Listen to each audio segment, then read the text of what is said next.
There was a story going around Fukushima province that sunflowers could absorb radiation.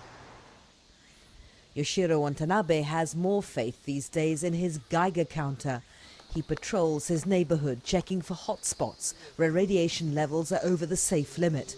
Unfortunately, there are plenty of them after 3 of the 6 Daiichi reactors went into meltdown 2.5 years ago. Every day there's radiation. We can't see it spreading into the air and into the ocean. One day the world will sue Japan for this. He has records for every household. He believes the area should not be lived in, that the government's not been serious about the cleanup.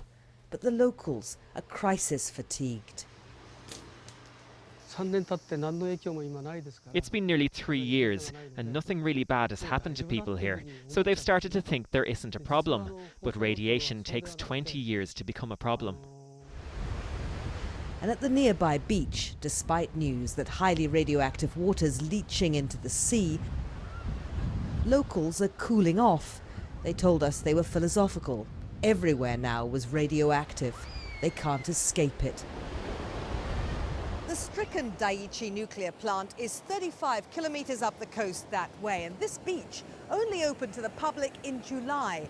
Back then, authorities said that radiation in the seawater had fallen to acceptably low levels. But when Yoshiro Watanabe took sand samples for analysis, he found levels there were far higher. No one here knows what a safe background level is anymore.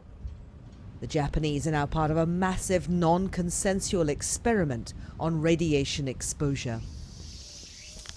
This man worked at Daiichi and its sister plant Dai-ichi for more than 20 years. He says no one really knows how bad the situation is in the reactors because it's now deadly to go inside them.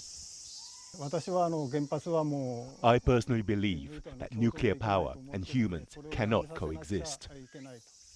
Daiichi's workers have been strictly forbidden from talking to the media. The government is playing down the accident so it can keep exporting the technology to other countries. The Shinto shrine here is seen as the protector of this community. The government these days is not. Anita McNaught, Al Jazeera, Fukushima province.